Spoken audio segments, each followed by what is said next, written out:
You take one bite of the spiciest thing on the table. 3 seconds later, your forehead is wet, your heart is thumping, your nose is running, and your eyes are stinging like you just chopped 100 onions. Here's the part almost nobody knows while it's happening to them. None of that is being caused by heat. There is no fire in your mouth. There is no tissue damage. What's actually happening is that a single protein on the surface of your nerve cells, a protein that is over 500 million years old and shows up almost unchanged in fish, birds, and mice, has just been tricked into thinking your tongue is being burned alive. That protein has a name. It was identified by a real scientist who later won a Nobel Prize for the discovery, and once you understand how it works, eating spicy food will never feel the same way again. This isn't going to be another video telling you chili peppers detox your body or boost your metabolism through the roof. Those claims are mostly noise. What I want to give you instead is the actual chain of events, one honest link at a time, from the first millisecond your fork touches your tongue to what happens the next morning. And by the end, you'll understand exactly why water makes the burn worse, why some people build up a tolerance and others never do, and why this sensation, the plant designed as a weapon against you, is one that millions of people have learned to crave. Let's start with what you can actually feel, because that's the part your body isn't lying to you about. The burning is real. The sweating is real. The flushed face, the racing pulse, the slight ache like you've bitten into something scalding. Your nervous system is generating a full, honest emergency response. Your body is reacting exactly the way it would if you had just put a burning coal on your tongue. That's not an exaggeration, and it's not a metaphor. It is, quite literally, using the same alarm system. The mistake is thinking the alarm went off because there's a fire. There isn't. The alarm went off because someone, in this case, a chili pepper, figured out how to reach in and pull the wire. To understand how a plant manages to do that, you have to go down to the level of a single nerve ending in your tongue.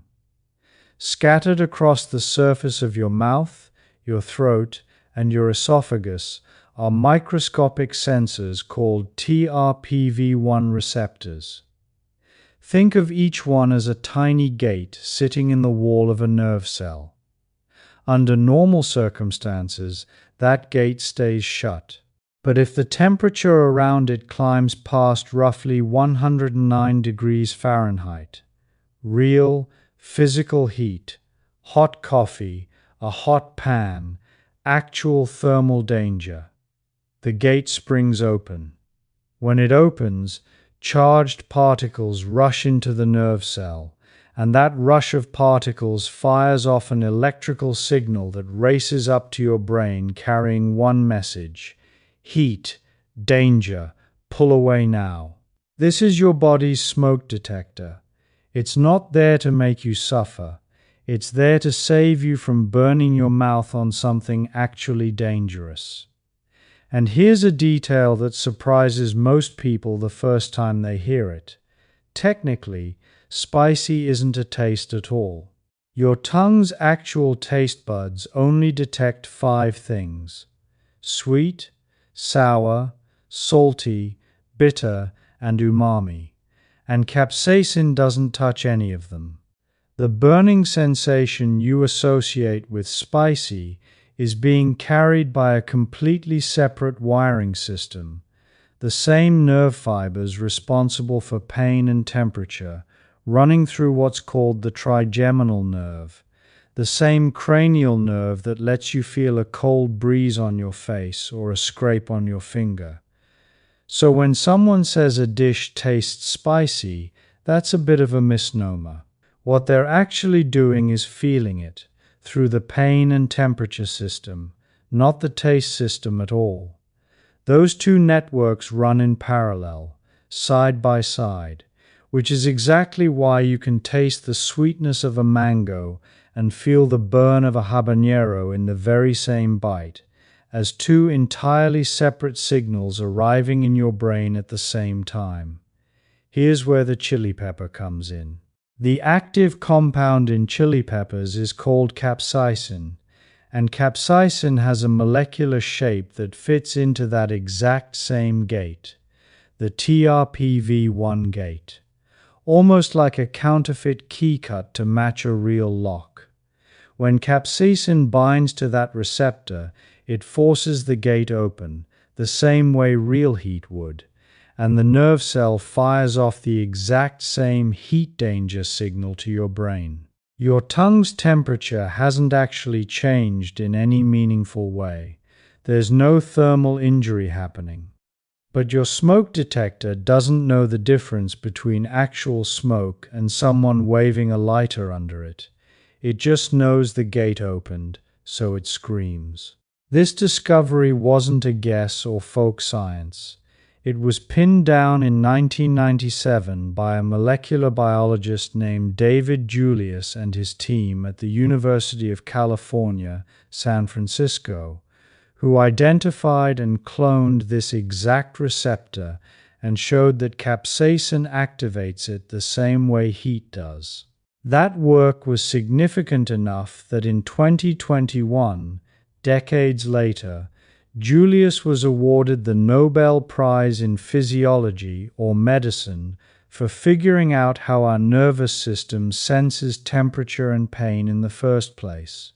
Long before anyone knew about TRPV1 receptors, people were still trying to measure this sensation, and the method they landed on for most of the 20th century is worth knowing, because it shows how much guesswork used to be involved. In 1912, a pharmacist named Wilbur Scoville developed what's called the Scoville organoleptic test, where he diluted pepper extract in sugar water and had a panel of human tasters sip it, again and again, until the burn was no longer detectable. The dilution point at which the panel stopped feeling anything became the pepper's official heat rating. It worked, in a rough sense, but it depended entirely on human tongues, which get tired, which vary wildly from person to person, and which are exactly the kind of instrument you wouldn't want measuring anything scientifically precise. Today, that test has been replaced almost entirely by a lab method called high-performance liquid chromatography, which measures the actual concentration of capsaicin and its related compounds directly, with no human tasters and no guesswork involved. The number a pepper carries today is still expressed in Scoville heat units as a nod to that original 1912 method, even though the figure itself now comes from a machine, not from someone's suffering taste buds. That same measurement also explains something practical you've probably noticed without knowing why. Capsaicin itself doesn't break down when a pepper is dried. What disappears is the water inside it. That's why a teaspoon of dried chili flakes or chili powder can taste far more intense than the same weight of fresh pepper. You're not getting a stronger version of the molecule, you're getting a far more concentrated dose of the exact same one. So here's the reversal most people never think about. The burn you feel from a chili pepper is not damage happening to you. It is a false alarm generated by a real and ancient warning system triggered by a molecule that evolved for one purpose only: to make anything with a mouth regret eating that plant. That's worth sitting with for a second, because it flips the whole experience. You're not tasting heat. You're tasting a hallucination of heat, manufactured with total precision by a piece of chemistry that plants have been perfecting for millions of years. Now, why would a plant bother evolving a chemical weapon like that? This is where the story gets genuinely elegant, and it's the second piece of the puzzle you need before we go further into what happens in your body. Chili plants can't run. They can't hide. Their only strategy for surviving long enough to reproduce is convincing whatever's about to eat them to stop.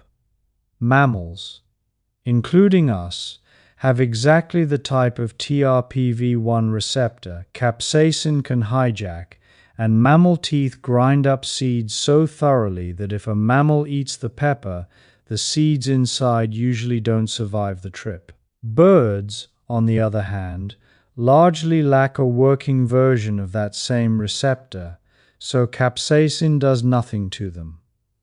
Birds swallow the peppers whole, the seeds pass through their digestive tract intact, and the plant gets exactly what it wants: seeds carried somewhere else and deposited, ready to grow.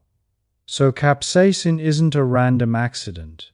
It functions as a precision-targeted deterrent, engineered by evolution to repel the animals that would destroy its seeds, while staying completely invisible to the animals that spread them. You happen to be one of the animals it was built to repel, and yet here you are, ordering the extra spicy version on purpose. That contradiction is the whole story of what happens next in your body. So let's follow the signal further, because the burning sensation in your mouth is only step one of a much longer chain reaction.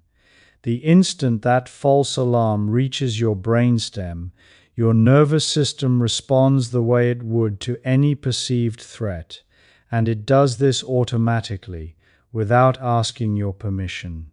Blood vessels near the surface of your skin widen, which is why your face flushes and feels hot to the touch. Your sweat glands activate, specifically the ones around your forehead, scalp, and upper lip, a phenomenon researchers call gustatory sweating, and it's a well-documented reflex tied directly to eating spicy or pungent food. Your heart rate ticks upward. Your eyes may water, and your nose may run, both reflexive attempts by your body to flush out what it thinks is an irritant. None of this is your imagination, and none of it requires the food to actually be hot in temperature. Your body is running its full threat response checklist against an enemy that was never really there. And that threat response checklist isn't limited to your mouth and throat.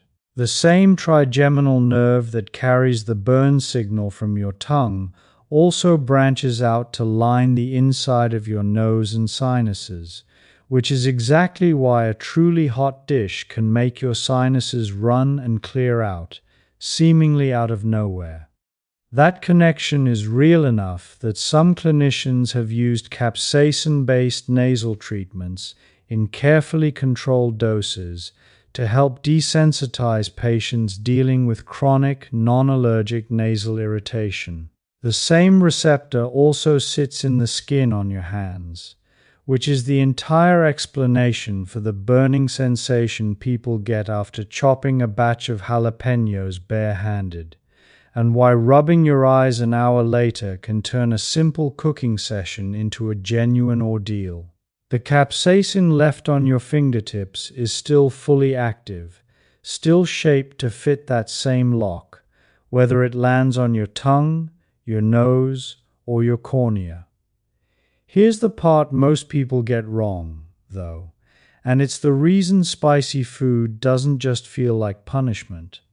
For a lot of people, it feels good.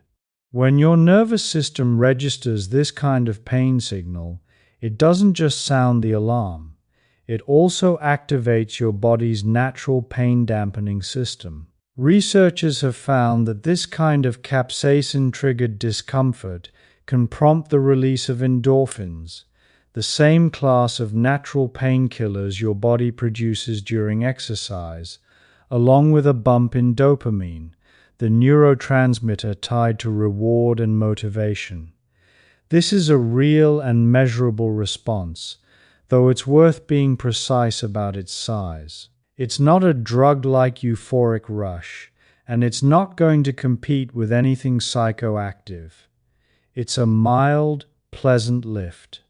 Enough to explain the slightly buzzy, satisfied feeling some people get partway through a spicy meal, and enough to explain why the same sensation that started as a warning signal can end up feeling rewarding by the time the meal is over. Your body, in effect, gives you a small reward for surviving a threat that was never real to begin with. This is actually the psychological hinge for the entire experience, and there's a real term for it. A psychologist named Paul Rosen at the University of Pennsylvania spent decades studying disgust and why humans deliberately seek out sensations that should, by every evolutionary logic, make us want to stop. He coined the phrase benign masochism to describe this exact category of behavior. Enjoying a controlled, safe dose of something your body is telling you to avoid, whether that's the burn of a chili pepper, the drop of a roller coaster, or the sting of an ice bath. Your brain has confirmed, through experience, that the danger signal isn't actually dangerous, and that safety, combined with the small endorphin and dopamine reward, is what turns a false alarm into something people plan entire meals around. There's also a personality dimension to this that researchers have documented separately. Food scientist John Hayes at Penn State has studied the connection between enjoying capsaicin's burn and a broader personality trait called sensation seeking, the same trait linked to people who are drawn to roller coasters, skydiving, and other high arousal experiences. In his research, people who scored higher on measures of sensation seeking also tended to report enjoying spicier food, which suggests your taste for heat may be tangled up with a broader appetite for intensity in general, not just something you learn one meal at a time. Let's keep following the chain, because so far we've only covered what happens above the neck. Once capsaicin is swallowed, its next stop is your stomach, and this is where a second real physiological effect kicks in, one that gets wildly overstated online, so let's be precise about its actual size. Capsaicin has been studied for its effect on thermogenesis, which just means the amount of heat and energy your body generates through metabolism. Researchers at Maastricht University in the Netherlands, including Margriet Westerter-Plantenga's group, have published findings showing that capsaicin intake can produce a small, measurable increase in energy expenditure and fat oxidation.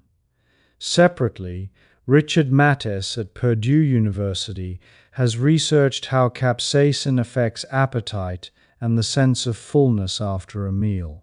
These are real, legitimate findings, replicated in controlled lab settings. But here's the honest part. The effect is modest. We are talking about a small percentage bump in calorie burning for a limited window after eating, not a metabolic bonfire, and not something that will meaningfully move the needle on weight loss by itself. If you've seen a headline claiming chili peppers melt fat, that headline is stretching a real, small effect into something it was never shown to be. The honest version is this. Spicy food gives your metabolism a slight, temporary nudge, alongside a modest reduction in how much you feel like eating afterward. That's worth knowing. It's not worth restructuring your diet around. Part of that modest thermogenic bump may trace back to a specific tissue called brown fat, a type of fat cell that burns energy to generate heat rather than storing it for later, and which carries its own population of TRPV1 receptors. Activating those receptors appears able to nudge brown fat into producing more heat, at least in animal studies, where this particular pathway has been mapped in far more detail than it has in humans. Exactly how much of that mechanism translates into a person eating a bowl of chili is still being worked out by researchers, which is precisely why the honest framing of this whole effect stays modest instead of dramatic. Now here's a mechanism almost nobody talks about, and it explains something you've probably experienced but never had a name for. Capsaicin is not water-soluble, it's fat-soluble, meaning it dissolves in oil and fat, not in water. That single chemical fact is why it survives your entire digestive system essentially unchanged. Your stomach acid doesn't break it down the way it breaks down proteins or starches. Your small intestine absorbs some of it, but a portion travels the entire length of your digestive tract, still fully active, still shaped exactly like the key that fits the TRPV1 lock. And here's the reveal. TRPV1 receptors aren't only in your mouth. They're distributed throughout your digestive tract, including your rectum. So the next morning, when that leftover capsaicin finally reaches the end of the line, it activates the exact same false heat alarm all over again in a location with a very high concentration of those receptors. That's the entire biological explanation for what people colloquially call the ring of fire. It's not tissue damage. It's not your body being harmed. It is, quite literally, the same false alarm from the night before, going off one more time before the story is over. There's a related effect worth separating out from that ring of fire story, because it's a different mechanism producing a different symptom. For some people, capsaicin acting on those same receptors along the gut wall also appears to speed up motility, the wave-like muscular contractions that push food through your intestines. That's a plausible explanation for why a very spicy meal can sometimes send you to the bathroom sooner and more urgently than a mild one would.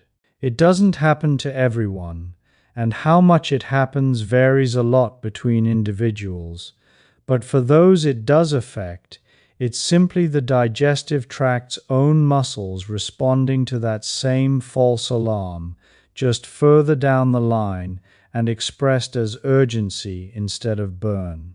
So we've covered the immediate sensation, the receptor mechanism behind it, the reward chemistry that makes it enjoyable, the modest and often exaggerated metabolic effect, and the reason it makes an unexpected reappearance the next day.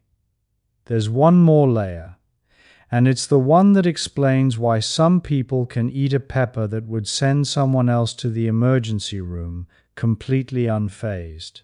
This comes down to a process called desensitization, and it happens at the exact same receptor we've been talking about the whole time. When TRPV1 receptors are activated repeatedly over time, the nerve endings around them gradually deplete their stores of a neurotransmitter called substance P, which is one of the key chemical messengers responsible for transmitting pain signals in the first place. Less substance P available means a weaker pain signal gets sent, even when the same amount of capsaicin is present. This is not a metaphorical toughening up. It is a measurable, physical change in how much of a specific chemical messenger those nerve cells have on hand. Regular chili eaters aren't imagining their rising tolerance.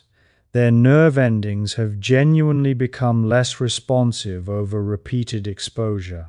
It's also worth knowing that desensitization from repeated exposure isn't the only reason two people can react so differently to the same dish.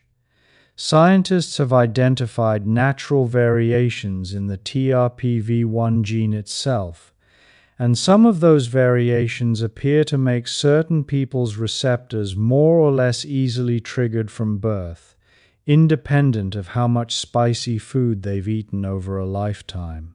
So if you've got a relative who's never touched a chili pepper and still handles heat better than you do after years of practice, some of that gap may simply be written into their genes rather than earned at the dinner table. That desensitization also isn't permanent. Go months without much spicy food, and substance P levels at those nerve endings tend to rebuild over time, which is why a habitual chili eater who takes a long break often finds their favorite dish suddenly overwhelming again on the first attempt back. Tolerance, in other words, isn't something you bank forever. It has to be maintained. Separate from genetics, early and repeated exposure during childhood also appears to shape how much heat someone finds tolerable or even enjoyable as an adult. That's a large part of why chili tolerance tends to run so strongly along cultural and family lines. It's not only that certain populations happen to carry different TRPV1 gene variants, it's that a person raised eating spicy food regularly from a young age has had that desensitization process quietly running in the background for decades before they ever consciously decided they liked spicy food at all. This same mechanism, interestingly, is the entire basis for a category of real medical treatments. Over-the-counter creams like Capsaicin use capsaicin directly, applying it to the skin specifically to trigger this desensitization process and reduce nerve pain from conditions like arthritis. There's also a much higher concentration prescription treatment, a patch called Cutenza, containing an 8% capsaicin concentration, used under medical supervision for certain kinds of nerve pain, again relying on the exact same substance P depletion mechanism we just walked through. The same molecule that makes your mouth feel like it's on fire is being used, in a controlled clinical form, to quiet down chronic pain signals elsewhere in the body. That's not a coincidence or a separate discovery. It's the same one receptor, the same one chemical pathway, just aimed at a different problem. There's an important nuance to how those treatments actually work, and it explains something patients are often warned about in advance. The first several applications of a capsaicin cream or patch don't feel like relief at all. They often burn more than before because the treatment starts by triggering a fresh release of substance P before it can begin depleting it. Doctors typically tell patients to expect this initial spike in discomfort and push through it, because it's only with repeated, consistent application over days or weeks that the depletion effect takes over and the nerve endings genuinely quiet down. It's the same pattern we've been tracing all along, just compressed into a clinical timeline instead of a lifetime of eating habits.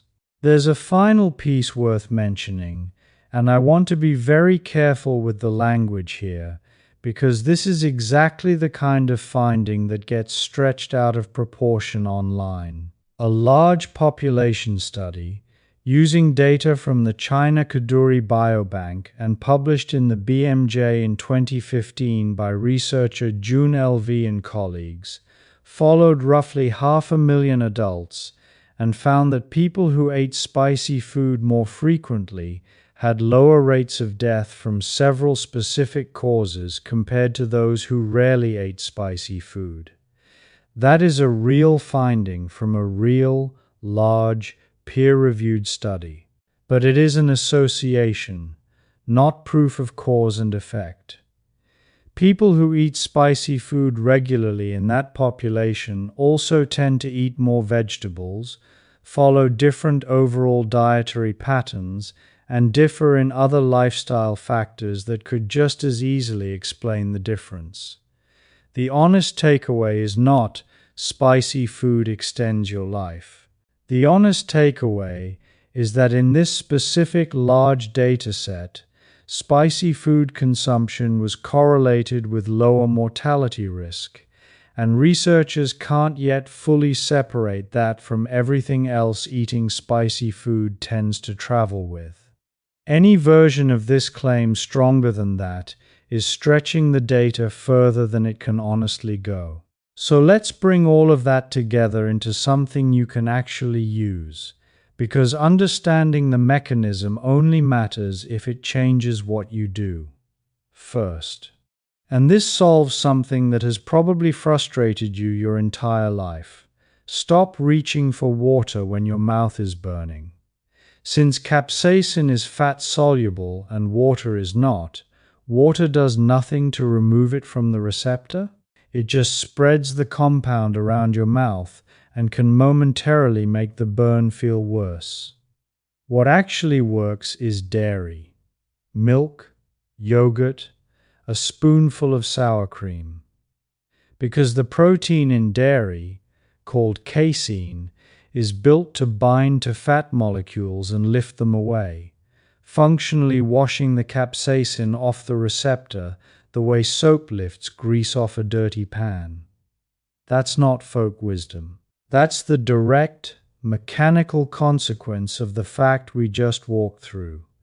Fat dissolves fat, water doesn't. Second, if you're eating spicy food hoping for a metabolism boost, recalibrate the expectation to match the actual size of the effect. Use it as a small, pleasant bonus layered onto a meal you already enjoy, not a weight loss strategy standing on its own.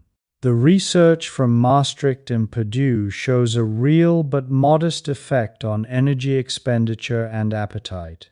Worth knowing, not worth overselling to yourself. Third, if the next day effect has ever bothered or embarrassed you, let it go completely. Now you know precisely what's happening. A small amount of unmetabolized capsaicin reaching TRPV1 receptors further down your digestive tract, triggering the identical false heat alarm from the night before.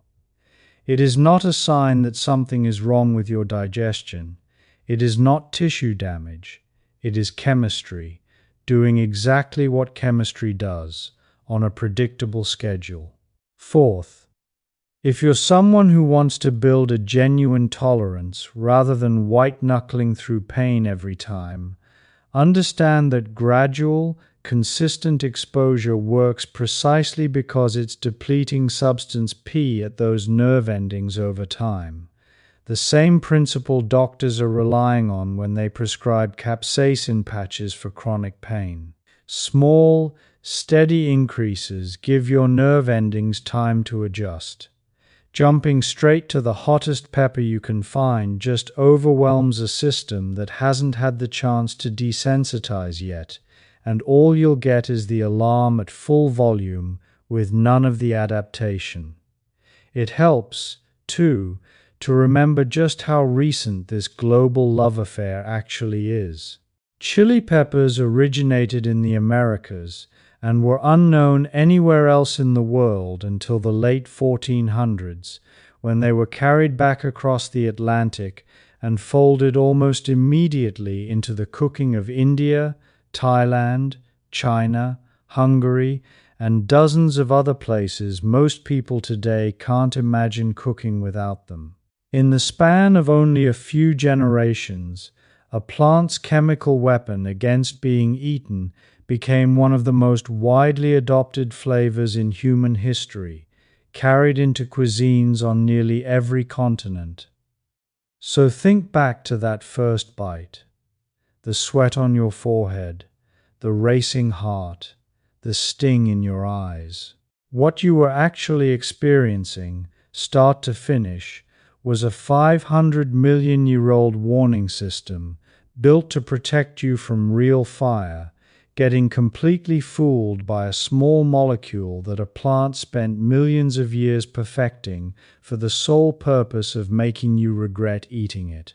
And somewhere along the way, humans didn't just learn to tolerate that false alarm.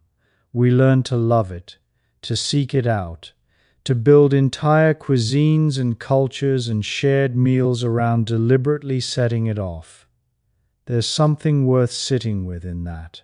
The same signal that once meant nothing but danger has become, for millions of people, a form of pleasure, a ritual, even an act of connection around a table. Maybe that says something bigger about us, that we're capable of taking our own alarm systems, understanding them fully, and choosing, on purpose, to feel them anyway. Next time that burn hits, you won't just feel it.